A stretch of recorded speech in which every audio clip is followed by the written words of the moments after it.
رحم الله من قرأ الفاتحة.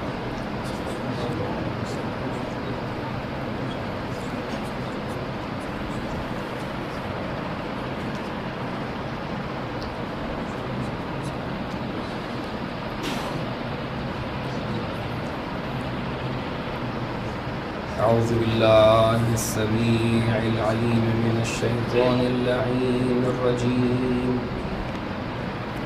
بسم الله الرحمن الرحيم. الحمد لله غير مقنوط من رحمته ولا مخلوب من نعمته ولا مستنكف عن عبادته. فطر الخلائق بقدرته ونشر الرياح برحمته. الصلاة والسلام والتحية والإكرام على أول مصدوراته ومخلوقاته وخاتم أنبيائه الذي سمي في السماء بأحمد وفي الأرضين بأبي القاسم المصطفى صلى الله عليه وسلم. اللهم صل على محمد والصلاة والسلام والتحية والإكرام على آل بيته الطيبين الطاهرين المعصومين المنتجبين الذين أذهب الله عنهم الرجس أهل البيت وطهرهم تطهيرا.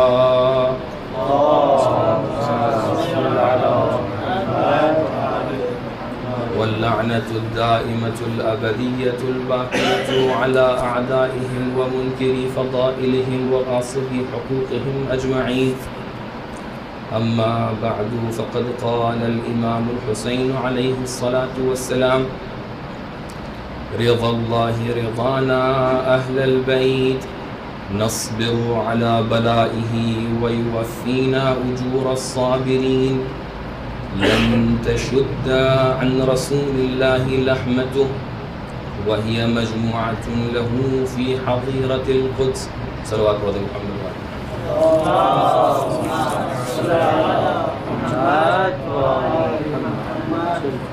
ایک مرتبہ اور اپنی سلامتی کے لیے صلوات.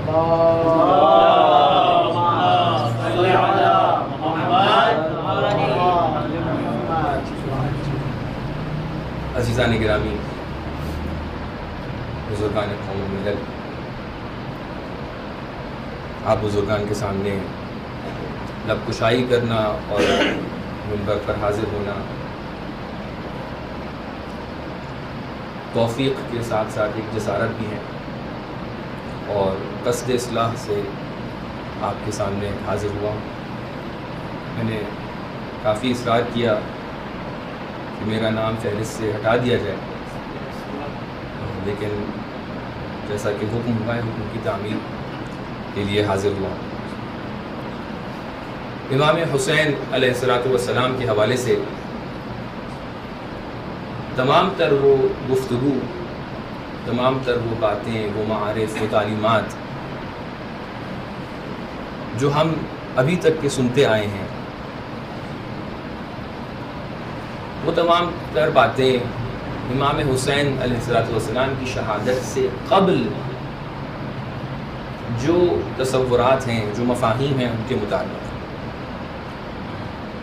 کہ امام حسین علیہ السلام نے کن مقاصد کو لے کر قیام کیا، کن اہداف کو مد نظر رکھ کے قیام کیا، آپ نے اپنے لیے کون سا راستہ اپنایا، کن افراد کو ساتھ لیا.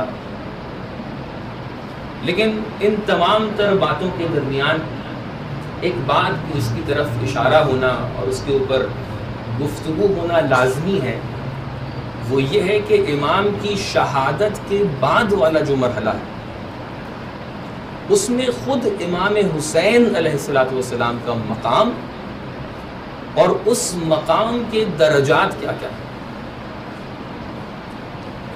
جتنے بھی تذکرے ہم امام حسین علیہ السلام کے متعلق کر رہے ہیں، وہ آپ کی شہادت سے قبل اور آپ کی شہادت سے قبل جو آپ کی معرفت، آپ کی امامت، آپ کے مقام، آپ کی عصمت وغیرہ کے متعلق تصورات پیش کیے جا رہے ہیں، لیکن شہادت کے بعد کی کیفیت کیا ہے؟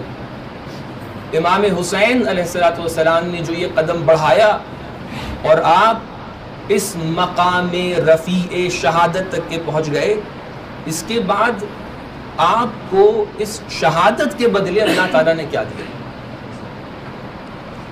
اگر ہم امام حسین علیہ السلام کی کلمات اور آپ کے خطبوں میں جا کر اس کو دیکھیں تو ہمیں نظر آتا ہے کہ امام نے اس چیز کی بنسبت بھی بہت سی باتوں کو بیان کیا، جہاں پر جو فضیلت امام حسین علیہ السلام کے متعلق ان کی شہادت کے بعد چاہے ان کی ذات کے متعلق بتائی جائیں، چاہے ان کی قبر کے متعلق بتائی جائیں، چاہے ان کی زیارت کے متعلق، آپ تمام حضرات الحمدللہ ابھی زیارتوں سے گزر کر آئے ہیں، تمام تر فضائل آپ کے سامنے ہیں، زیارتوں کے وہ عظیم فضائل، وہ عظیم مجموعہ جب سامنے آتا ہے تو جس کا ایمان مضبوط نہ ہو وہ شک کر بیٹھتا ہے، جس کا ایمان مضبوط نہ ہو وہ تعجب کرنے لگتا ہے کہ آخر اتنے زیادہ فضائل کسی زیارت کے متعلق کیسے ہو سکتے ہیں۔ اگر کسی کا ایمان مضبوط نہ ہو تو نہ صرف فضائل کی بنسبت بلکہ جو خصائص ہیں امام حسین علیہ السلام کے، اس کے متعلق وہ تعجب کر بیٹھے کہ آخر کیسے ہو سکتا ہے کہ اتنے زیادہ خصائص ہوں کہ جو خصوصیت نبی اکرم میں نہیں، جو خصوصیت امام علی میں نہیں، جو خصوصیت حضرت سیدہ کونین میں نہیں، جو خصوصیت امام حسن میں نہیں، جو خصوصیت باقی ائمہ میں نہیں، وہ خصوصیات امام حسین کے متعلق موجود ہیں۔ تو انسان تعجب کرنے لگتا ہے، اور اگر انسان کا ایمان ذرا سا ڈگمگائے تو انسان بہت ساری فضیلتوں کو اور بہت سارے عقیدوں کا انکار کر بیٹھتا ہے۔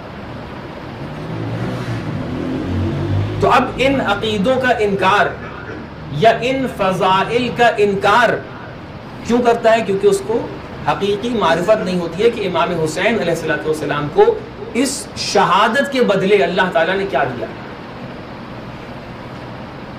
تو اب اگر ہم پلٹ کر دیکھیں تو امام حسین علیہ السلام خود بیان کرتے کہ مجھے اللہ تعالیٰ نے اس شہادت کے بدلے کیا دیا۔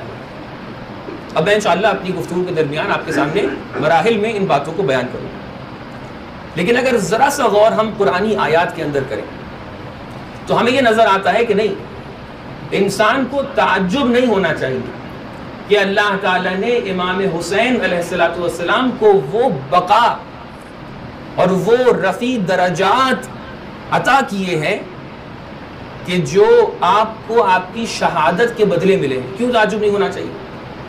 کیونکہ جب ہم پلٹ کر دیکھتے ہیں تو ہمارے سامنے جو کیفیت نظر آتی ہے قرآن کے اندر، اب اللہ تعالیٰ کے مقام میں اللہ تعالیٰ کے در پہ تو کوئی پارشیلٹی نہیں ہوتی ہے، وہاں پہ تو کوئی ایسی پہچان والی بات تو نہیں ہوتی ہے کہ انبیاء کیونکہ اللہ تعالیٰ کے پہچان کے ہیں، یا انبیاء کو اللہ تعالیٰ نے ڈائریکٹلی انتخاب کیا ہے لہٰذا ان کے بارے میں جو بات ہے وہ الگ ہے لیکن باقی افراد کے بارے میں بات الگ ہے۔ نہیں، اللہ تعالیٰ معیار بیان کرتا ہے، اگر آپ کے پاس معیار ہے تو آپ کو وہ جزا نصیب ہوگی کہ جو اللہ تعالیٰ نے طے کی۔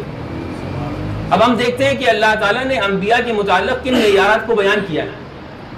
جب ہم قرآن کے اندر دیکھتے ہیں تو کیا دیکھتے ہیں کہ حضرت ابراہیم اپنے بیٹے کو قربان کرنے کی نیت کرتے ہیں، حضرت ابراہیم اپنے بیٹے کو قربان کرنے کا ارادہ کرتے ہیں، اپنے بیٹے کو قربان نہیں کرتے ہیں بلکہ آپ کے بیٹے کی جگہ دمبا ذبح ہو جاتا ہے، لیکن یہی نیت کہ جو آپ نے کر لی، اس نیت کے بدلے میں جو آپ کو اجر ملتا ہے وہ یہ ہے کہ آپ کی ذبح کو ذبح عظیم کہا جاتا ہے اور آپ کو روز قیامت تک کے بقا مل جاتی ہے۔ تو اگر کوئی اللہ کی راہ میں اپنے بیٹے کو قربان کرنے کی نیت کے نتیجے میں اتنے عظیم درجے پر فائز ہو سکتا ہے، تو اگر کوئی رن میں، جنگ کے میدان میں صرف نیت نہ کرے بلکہ اپنے بھائی کو قربان کر دے، اپنے بیٹوں کو قربان کر دے، اپنے اصحاب کو قربان کر دے، تو اب اللہ کے دربار میں اس کا رتبہ ابراہیم سے برتر ہو جائے تو اس میں تعجب والی بات کیا ہے؟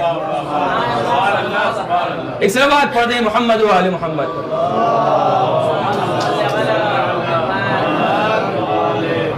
یہاں پر تو کوئی پہچان والی بات نہیں ہے، یہاں پر معیارات کو دیکھا جائے گا۔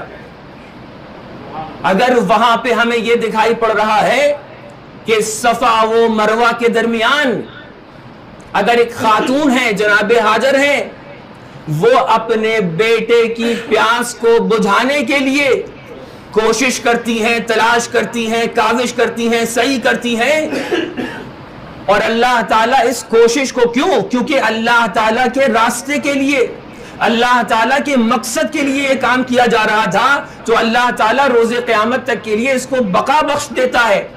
تو اب اگر کوئی ایسی خاتون ہو کہ جو اپنے بیٹے کی پیاس بجھانے کے لیے نہیں بلکہ اپنے پیاسے بیٹوں کو اللہ کی راہ میں قربان کر دے، پھر اپنے ولی اللہ بھائی کی زیارت کے لیے قدم بڑھائے، تو اللہ تعالیٰ یہ بھی کر سکتا ہے کہ ایک نہیں، ہزار نہیں، لاکھ نہیں، کروڑوں لوگوں کے دلوں میں وہ محبت رکھے گا کہ جاؤ زینب کے راستے پر چلو، اور وہ مشی کر کے 40 میں زیارت امام حسین پر جاؤ، اور اس طریقے سے روز قیامت تک کے اس راستے کو عروج بخشتا چلا جائے گا، بقا بخشتا چلا جائے گا، تو اس میں کوئی تعجب والی بات نہیں۔ عزیزان گرامی، یہاں پر معیارات بولتے ہیں، اور نہ صرف یہاں پر مقام رک جاتا ہے بلکہ اور آگے بڑھیں کہ جہاں پر لوگوں کے دلوں میں وہ محبتیں رکھی کہ وہ لوگ اپنے قدم بڑھا کر اپنے آپ کو نجف اور کربلا کے درمیان اگر نہ لے جا سکیں، وہاں تک کہ نہ پہنچ سکیں، تو لوگوں کے دلوں میں وہ محبتیں رکھی کہ انہوں نے اپنے وطن میں، اپنے شہروں میں، اپنے ممالک میں شبیہ نجف سے شبیہ کربلا تک چل کر یہ بتایا کہ ہمارے دلوں میں حسین کی محبت باقی ہے، ہمارے دلوں میں زینب کا راستہ باقی ہے، ہم زینب کے جیسے بننا چاہتے ہیں۔ میں کتاب اقبال الاعمال کی ایک روایت دیکھ رہا تھا، جب یہاں پہ تذکرہ ہے تو میں اس کو بیان کرتا چلوں، آپ کے اذہان کے سپرد کرتا چلوں کہ ایک بہترین روایت مجھے ملی۔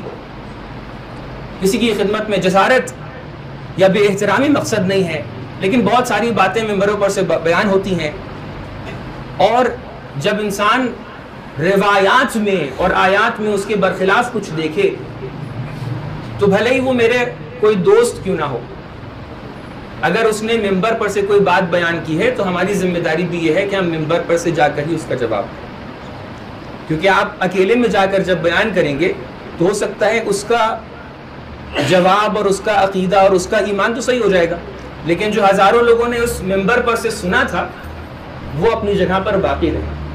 ایک ذمہ داری کے تحت امام صادق علیہ الصلوۃ والسلام سے روایت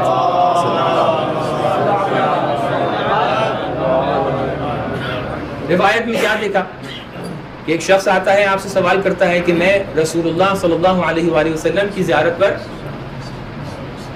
نہیں جا پا رہا ہوں، تو امام صادق علیہ الصلوۃ والسلام ارشاد فرماتے ہیں ایک گفتگو کے بعد کہ اگر تم زیارت پر خود نہیں جا سکتے ہو تو کوئی حرج والی بات نہیں، تم اپنے گھر سے بیٹھ کر بھی یا اپنے وطن سے بھی یہ زیارت کر سکتے ہو۔ کیسے زیارت کر سکتے ہو؟ اگر میں عین روایت آپ کے سامنے بیان کرنا چاہوں، ایک صلوات پڑھ دیں محمد والے۔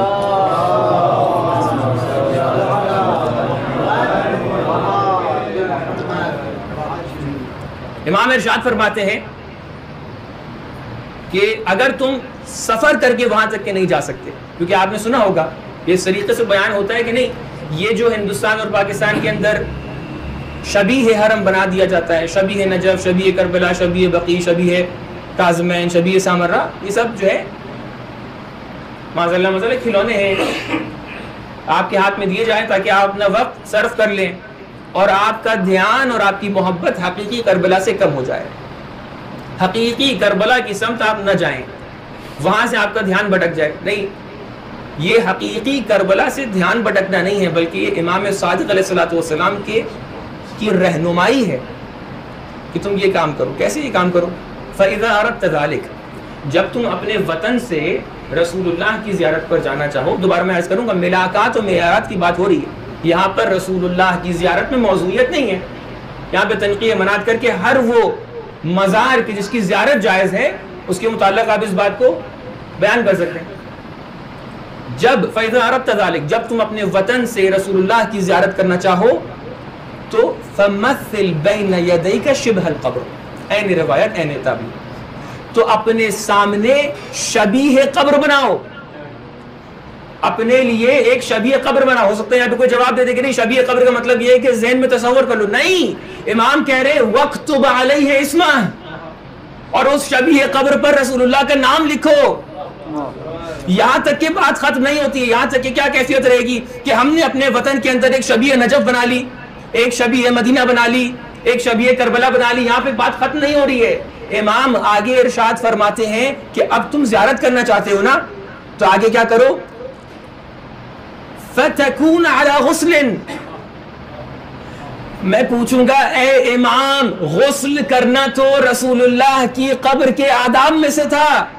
اب میں جب مدینے جاتا تو وہاں پہ غسل کرتا, صحیح بات تھی. یہاں پہ تو شبیہ قبر ہے. امام جواب دیں گے نہیں, جب تم نے شبیہ بنا لی تو ہمارے اسلام میں انتساب اہمیت رکھتا ہے.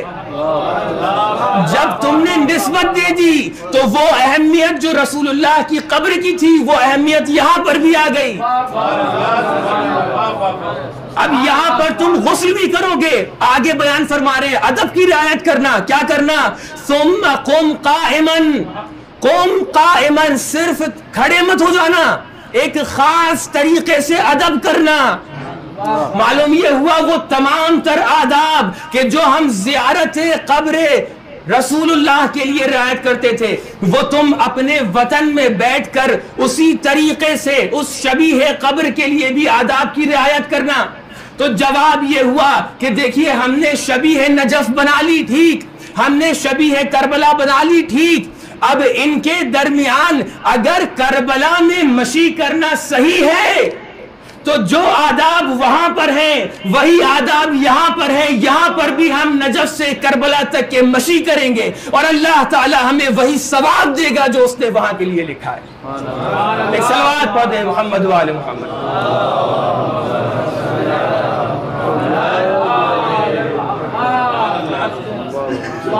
تو اس طریقے سے امام صادق علیہ الصلوۃ والسلام عین تعبیر دے کے آپ کے لیے جواز پیش کر رہے ہیں. ہو سکتا ہے کہ آپ تمام کے اذہان میں یہ روایت موجود ہو, لیکن اس کا تکرار ہمارے لیے فائدہ مند ہے. اس کو اتنا ہم تکرار کریں, اتنا ہم بیان کریں کہ بھائی عبارت عین عبارت یہ بیان کریے کہ اس طریقے سے آپ بنائیے. یہ ہمارے ہاتھ میں دھیان بھٹکانے والی چیزیں نہیں ہیں. یہ ہمیں امام حسین تک کے لے کے جاتی ہیں. یہ شبیہیں ہمیں اہل بیت تک کے لے کے جاتی ہیں. یہ شبیہیں ہمیں اللہ کی یاد دلاتی ہیں. یہاں پہ کیفیت ہی کچھ الگ کیفیت ہے.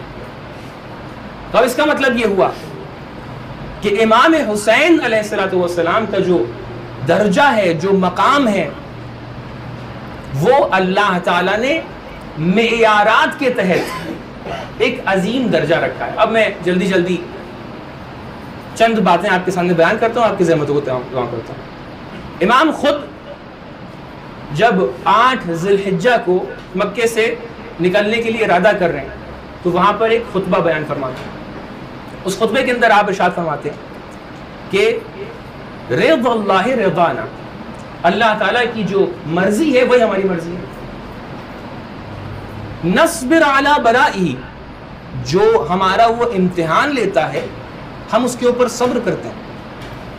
وَيُوَفِّينَا أُجُورَ الصَّابِرِينَ, اور اللہ تعالیٰ ہمیں صابرین کا اجر دے گا. کیا اجر دے گا؟ یہی وہ مقام ہے کہ جو اللہ تعالیٰ امام حسین کو بخش رہا ہے. کیا مقام دے گا؟ لَن تَشُذَّ عَنْ رَسُولِ اللَّهِ لَحْمَتُ, سب سے پہلا مقام کہ جو یہاں پر میں آپ کے سامنے بیان کرنا چاہوں گا وہ یہ ہے کہ امام ارشاد فرما رہے ہیں کہ جو سب سے بڑا اجر ہے جو سب سے بڑا درجہ ہے جو ہمیں ملنے والا ہے وہ یہ ہے کہ رسول اللہ کا پوست و گوشت جو ہے وہ رسول اللہ سے الگ نہیں ہوگا. کیا سمجھنا؟ امام حسین یہ بیان کرنا چاہ رہے ہیں کہ دیکھو میں اس راستے پر جا رہا ہوں اور میری شہادت رونما ہوگی، لیکن اس شہادت کے بدلے میں اللہ تعالیٰ جو اجر مجھے دے گا وہ یہ ہے کہ میں رسول اللہ سے جا کر مل جاؤں گا. یہاں پر رسول اللہ سے مل جاؤں گا، اس کا مطلب کیا ہے؟ اس کا مطلب رسول اللہ کی شان میں کوئی جسارت نہیں ہے، لیکن امام حسین علیہ السلام کا رتبہ اتنا بڑھے گا، اتنا بڑھے گا، اتنا بڑھے گا کہ آپ رسول اللہ کے رتبے تک کے پہنچ جائیں گے. اب اگر آپ رسول اللہ کو کہیں پر محدود سمجھتے ہوں گے تب امام حسین کو محدود سمجھیے گا، لیکن اگر رسول اللہ کی کیفیت یہ ہوگی کہ فکان قاب قوسین او ادنا، کہ جہاں پر فرشتے نہ جا پائیں وہاں پہ رسول اللہ پہنچ جاتے ہیں، تو جان لیجئے گا کہ امام حسین کی بھی یہی فضیلت ہے کہ جہاں تک کہ فرشتوں کی رسائی نہ ہوگی وہاں تک کہ امام حسین پہنچ سکتے ہیں. ایک صلوات پڑھ دیں محمد و آل محمد.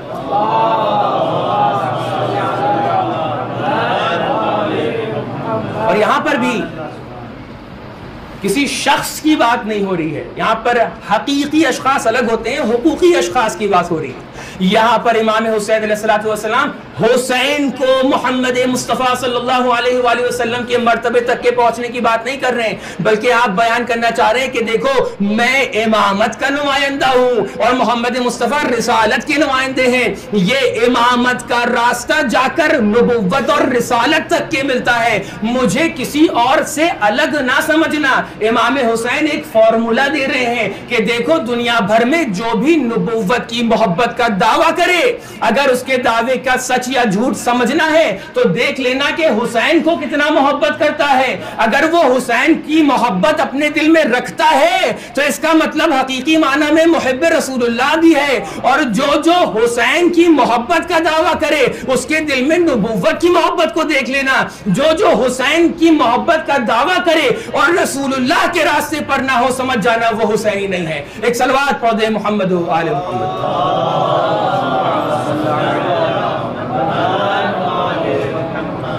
یہ امام ایک معیار دے رہے ہیں کہ دیکھو نبوت اور امامت ایک دوسرے سے الگ ہے.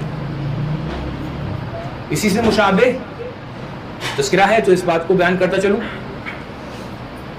کہ امامت امام حسین علیہ السلام جس طریقے سے نبوت سے الگ نہیں ہے اس طریقے سے توحید سے بھی الگ نہیں. اس کے متعلق جو ہم سب سے مشہور روایت سنتے ہیں وہ کیا ہے کہ امام رضا علیہ السلام نے ارشاد فرمایا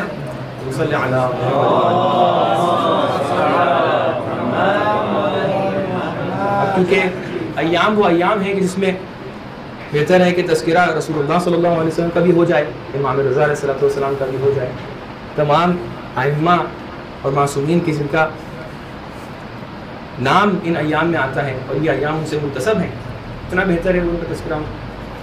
جب امامت اور توحید کا رابطہ سامنے پیش کیا جاتا ہے تو سب سے پہلے کس کا نام آتا ہے؟ حدیث سلسلۃ الذہب کا، کہ جہاں پر امام رضا علیہ السلام سے لوگ کہتے ہیں کہ کچھ بیان فرمائیے. امام آ کر بہت ساری باتیں بیان کرتے ہیں، اس کے اندر ایک بات کیا ہوتی ہے کہ کلمۃ لا الہ الا اللہ، کہ اللہ کی توحید کا جو کلمہ ہے وہ کیا ہے؟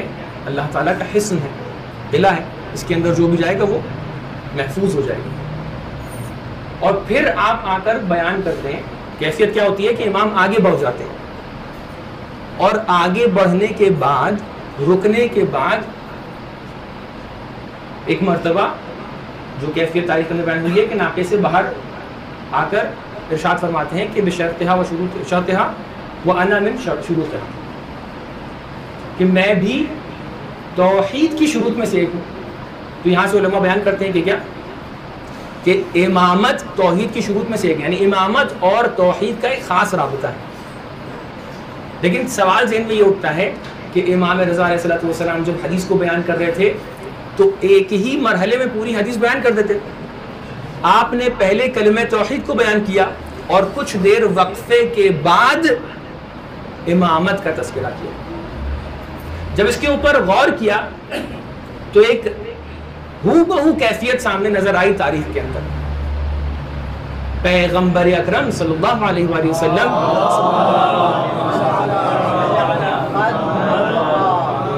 جب اپنے آخری حج کے لیے جا رہے ہیں اور وہاں پر تمام تر باتوں کو بیان کر رہے ہیں, متعدد خطبات کو بیان کر رہے ہیں, اصحاب کو ارشادات بیان کر رہے ہیں. اگر رسول اللہ چاہتے تو اسی مکے کے اندر اعلان ولایت کر دیتے, کہہ دیتے کہ جہاں دوسری باتیں بیان کر رہے ہیں وہیں پر ایک اہم موضوع یہ ہے, تاکید بھی کر دیتے کہ اہم موضوع یہ ہے کہ اللہ تعالیٰ نے امام علی علیہ السلام کو میرا جانشین بنایا ہے, میرا خلیفہ بنایا ہے. لیکن ہو سکتا ہے رسول اللہ پلٹ کر جواب دیں کہ نہیں, اگر ایک ہی مرحلے میں پورا اعلان کر دیتے تو اہمیت سمجھ میں نہ آتی. اگر مکے کے اندر اعلان کر دیتے تو اہمیت سمجھ میں نہ آتی. مکے کے اندر اعلان نہیں کیا جبکہ توحید بیان کر دی, نبوت بیان کر دی, لیکن اعلان ولایت نہیں کیا. کیوں؟ تاکہ لوگوں کے دل میں اہمیت آ جائے, کچھ دیر لوگ رک جائیں, دوبارہ سے لوگوں کو رکائیں اور اس کے بعد غدیر خم میں یہ اعلان کریں کہ دیکھو ولایت کا بھی موضوع ہے, میرے بعد جانشینی بھی آنے والی ہے, میرے بعد ایک امامت کا سلسلہ ہے. بالکل اسی طریقے سے امام رضا علیہ السلام نے ایک چھوٹی غدیر منعقد کی. پہلے توحید کے بارے میں اعلان کر دیا, لوگوں کے اذہان بند ہو گئے, پھر رکے اور ایک غدیر کا انعقاد کیا اور پلٹ کر یہ اعلان کیا کہ دیکھو توحید کامل نہیں ہے جب تک کہ امامت اس کے اندر نہ ہو. ایک صلوات پڑھ دیں محمد و آل محمد.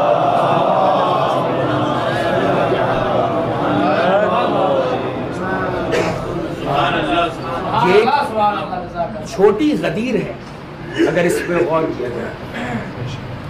اور بالکل اسی طریقے سے امام حسین علیہ السلام نے بھی, آپ کے اذہان میں تمام تر باتیں ہیں, بس میں اشارے کے طور پر کہ جس دن روز عاشور جب عمر سعد نے اعلان کیا کہ سب سے پہلا تیر میں چلا رہا ہوں اور خلیفہ کے سامنے گواہی دینا کہ میں تیر چلا رہا ہوں, تو وہاں پر امام حسین علیہ السلام نے خطبہ ارشاد فرمایا کہ اب شہادت کا وقت آ گیا ہے, اٹھو. اپنے اصحاب کی طرف خطاب کیا اور اس کے بعد آپ نے جو 3-4 جملوں کو آپس میں مقایسے کے طور پہ پیش کیا, اگر اس پہ غور کریں تو امام کیا ارشاد فرماتے ہیں؟ کہتے ہیں کہ اللہ تعالیٰ نے مسیحیوں پر عذاب نازل کیا اور ان کے اوپر اپنے غضب کو نازل کیا کیونکہ وہ تثلیث کے قائل ہو گئے. یہودیوں پر بھی اسی طریقے سے غضب نازل کیا کیونکہ وہ اللہ کے بیٹوں کے قائل ہو گئے. آتش پرستوں اور مجوس کے متعلق بھی اللہ تعالیٰ نے غضب نازل کیا کیونکہ وہ لأنہم عبدوا الشمس والقمر, کیونکہ انہوں نے سورج اور چاند کی عبادت کرنا شروع کر دی. میرے سوال کا جواب دیجئے, اللہ تعالیٰ کے متعلق تثلیث کا قائل ہونا کس چیز کا انکار ہے؟ توحید کا انکار ہے. اللہ تعالیٰ کے بارے میں اولاد کا عقیدہ رکھنا کس چیز کا انکار ہے؟ توحید کا انکار ہے. اللہ تعالیٰ کے متعلق شمس و قمر کی عبادت کرنا کس چیز کا انکار ہے؟ توحید عبادی کا انکار ہے. آپ نے دیکھا 3 مرحلے امام حسین نے بیان کیے, تینوں کے تین توحید کا انکار تھے. چوتھے مرحلے پر امام بیان فرماتے ہیں کہ اللہ تعالیٰ تم لوگوں پر بھی غضب نازل کرے گا کیونکہ تم مجھے قتل کر رہے ہو. کس نتیجے تک کہ آپ پہنچے؟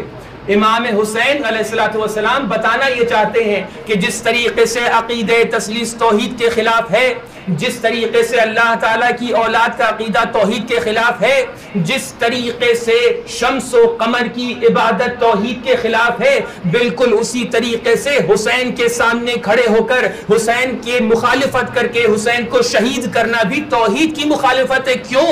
امام حسین بتانا یہ چاہتے ہیں کہ دیکھو توحید اور حسین یعنی کہ امامت میں ایک ایسا تعلق ہے کہ جس کو تم الگ نہیں کر سکتے.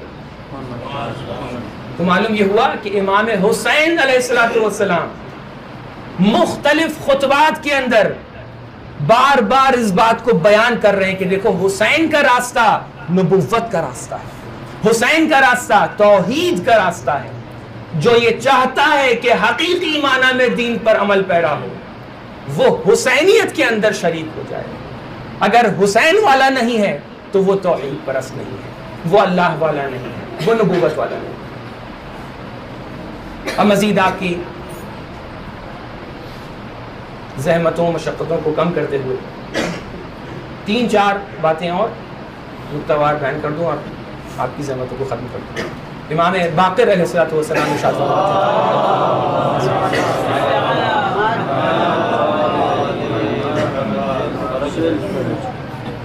ارشاد فرماتے ہیں کہ ان اللہ عوض الحسین علیہ السلام من قتلہ ان جعل الامامۃ فی ذریتہ.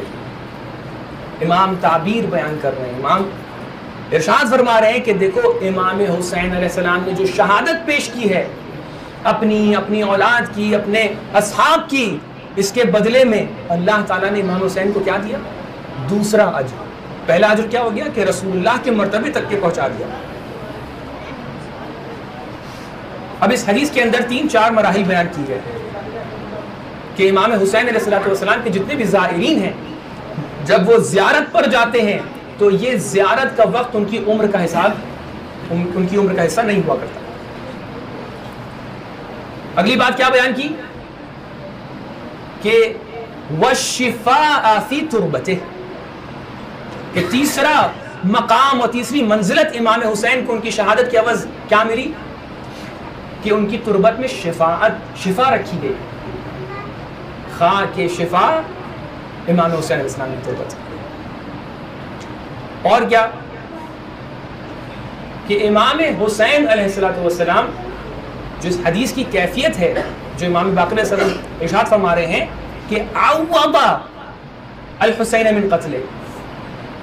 اب تعویض عوض یعوض تعویض اس کے جہاں بہت سے معنی ہیں وہاں ایک معنی مقابلے کا اور مبادلے کا بھی ہے کہ وہ کیفیت ہے کہ جہاں پر ایک چیز دی جاتی ہے اور ایک چیز لی جاتی ہے.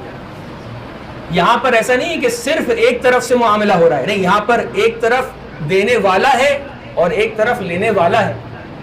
دینے والے کون ہیں؟ امام حسین اپنی شہادت پیش کر رہے ہیں اور لینے والا اللہ تعالیٰ ہے. پھر ایک مرحلہ اللہ تعالیٰ دینے والا ہے مقامات کا اور امام حسین علیہ السلام دریافت کر رہے ہیں، لے رہے ہیں. یہ عجیب کیفیت ہے کہ ہم اور آپ جب معاملہ کرتے ہیں تو آپس میں معاملہ کرتے ہیں.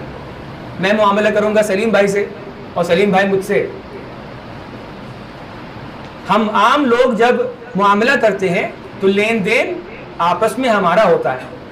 ہم جیسے اشخاص ہوتے ہیں، آپ سب ہم سے برتر و بالا ہیں، لیکن عام انسانوں میں ہمارا شمار ہوتا ہے. لیکن یہ اہل بیت علیہ السلام کی صفت ہے کہ باپ ہیں کہیں پر نفس بیچتے ہیں، اللہ تعالیٰ خریدتا ہے. اور یہاں پر بیٹے ہیں اپنی شہادت کو بیچتے ہیں، اللہ تعالیٰ نتیجے میں آپ کو درجات نصیب کرتا ہے. اور یہ تمام تر درجات کے درمیان سب سے اہم ترین درجہ جو آپ امام حسین علیہ السلام کو دیا گیا. اب میں اپنی بات کو سمیٹنا چاہتا ہوں. کچھ باتیں تھیں ذہن میں لیکن بات کے لیے رکھتے تھے کہ ان جعل الامامۃ فی ذریتہ، کہ امام حسین علیہ السلام کا ایک برترین اور بالا ترین مرتبہ یہ ہے کہ امام حسین کی ذریت میں امامت رکھی گئی. اب اس سے بڑا درجہ انسان کے لیے کیا کہ بعد میں آنے والے تمام تر ائمہ تا قیام قیامت وہ امام حسین علیہ السلام کی ذریت ہے کہ جس کی آخری کڑی آ کر ملتی ہے ہمارے زمانے سے. امام زمانہ اجر اللہ تعالی فرجہ شریف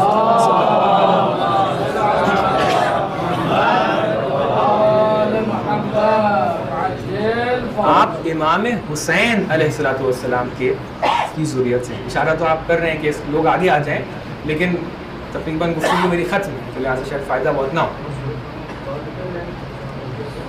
حکم کی تعمیل کرتے ہوئے سلوات پڑھ کے آپ تھوڑا آگے آ جائیں.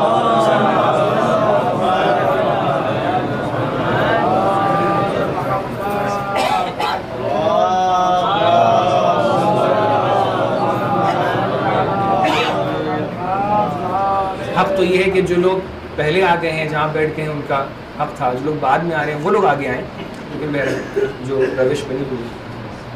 تو عزیزوں ایک خاص رابطہ ہے امامت میں اور آخری امام میں اور امام حسین علیہ السلام میں، چاہے وہ انتقام کا مسئلہ ہو، چاہے وہ شخصیت اور ہویت کا مسئلہ ہو، امام زمانہ اپنے آپ کو آ کر کسی بھی امام کے انتساب سے نہیں پہچنوائیں گے، سب سے پہلے امام حسین کی طرف اپنا انتساب اعلان کریں گے۔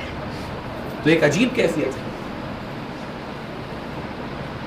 اب تمام باتوں کو سمیٹتے ہوئے یہی امام زمانہ علیہ السلام ان ایام میں کہ جن میں ہم لوگ ہیں،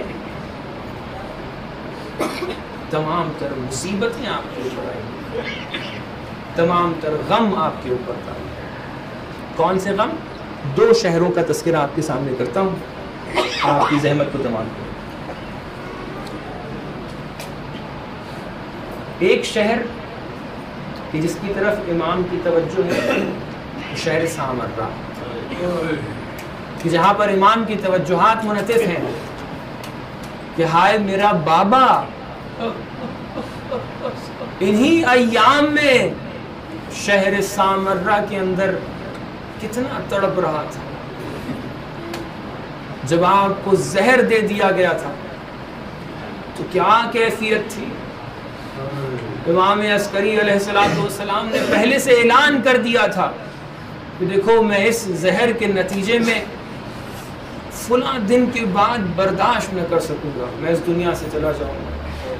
بعد والے ایام میں آپ مصائب سنیں گے، لیکن جب امام عسکری علیہ السلام اس دنیا سے گئے ہیں تو کیفیت یہ تھی کہ سامرہ اور اطراف کے جتنے بھی لوگ تھے انہوں نے اپنے بازاروں کو بند کر دیا تھا، انہوں نے اپنی دکانوں کو بند کر دیا تھا، سب کے سب امام کے چاہنے والے امام کی اذان میں مصروف تھے، لیکن امام کی توجہات سامرہ تک کے محدود نہیں ہیں۔ یہی وہ ایام ہے کہ جہاں پر ایک اور ولی اللہ اس دنیا سے گئے تھے، لیکن ان کے جنازے کی کیفیت کچھ اور تھی۔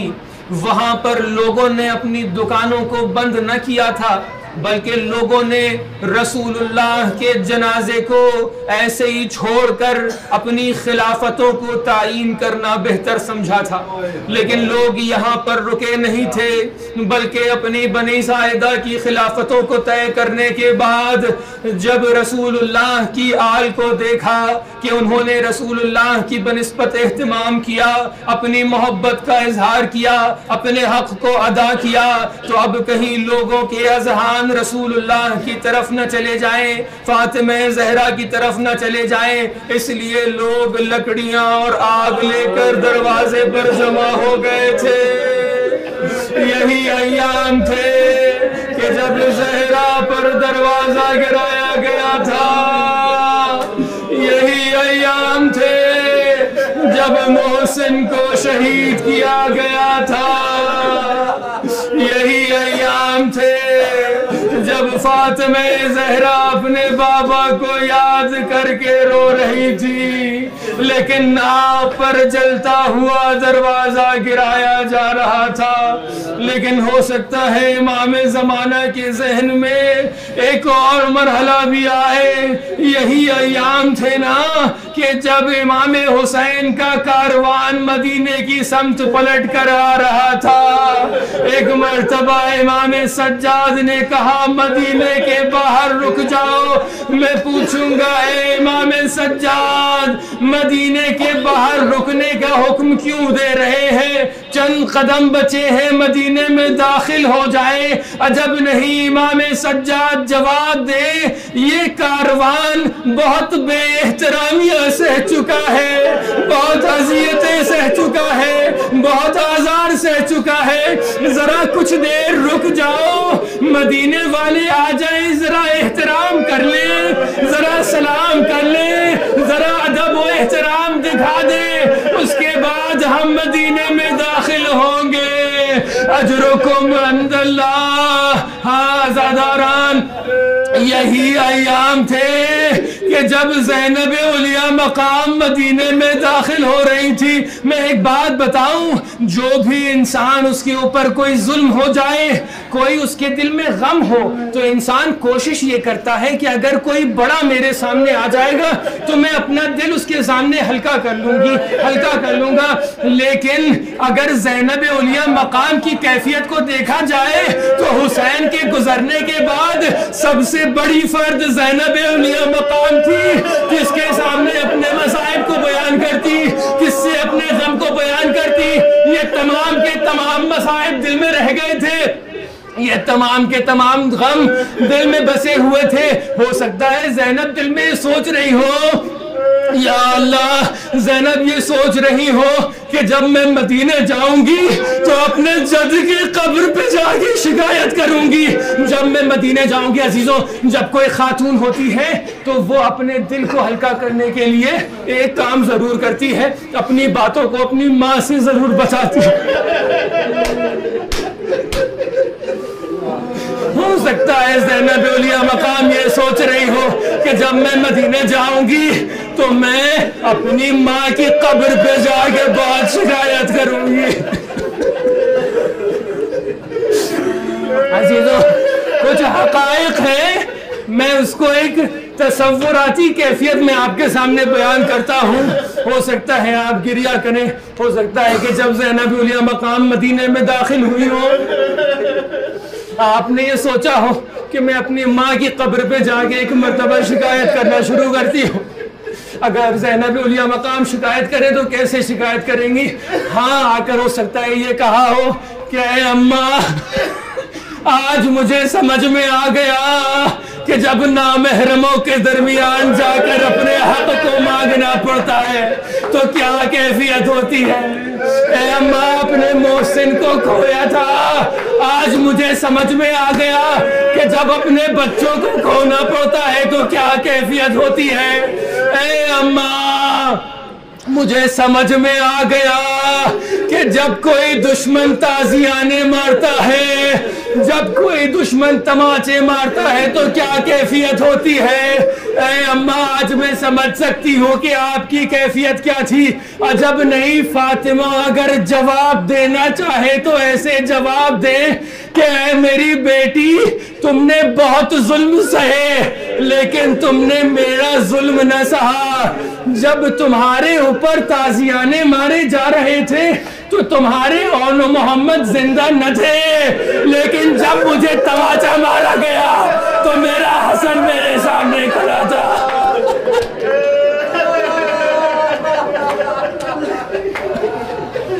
آزاداران کربلا، حسن اپنی پوری زندگی اس گلی سے نہ گزر پایا. اے زینب، تم نے بہت ظلم سہے لیکن میں نے ایک ظلم سہا ہے، تم نے اس ظلم کو نہ سہا. جب روز عاشورا ظالم تمہارے خیموں کی سمت آنا چاہ رہے تھے تو ایک مرتبہ حسین نے اپنی رمق کو جمع کیا تھا اور ظالموں کو روک لیا تھا. اس کے بعد ظالموں نے میرے لال کے سر کو تن سے جدا کیا، پھر تمہارے خیمے پر حملہ کیا. جب حملہ ہوا حسین موجود نہ تھے، لیکن اللہ کسی شوہر کو یہ واقعہ نہ دکھائے. جب میرے گھر پہ حملہ ہوا، جب مجھ پر دروازہ گرایا گیا تو علی گھر میں موجود تھے. انا للہ و انا الیہ راجعون. رغم القضاء و تسلیم الامر. پروردگار، ہماری اس قریب سے عبادت کو قبول فرما. پروردگار، اس جہاں میں جہاں کہیں بھی شیعہ ہے تیرے قرار ہے، سب کی جان مال عزت آبرو کی حفاظت فرما. پروردگار، جن مقاصد کو لے کر ہم اس سرزمین پر آئے ہیں ہمیں اس میں کامران اور کامیاب قرار دے. پروردگار، ہمارے وقت کے امام کے ظہور میں تاجیل فرما، ہمیں ان کے آبان و انصار میں سے شریک ہے. ماتم حسین.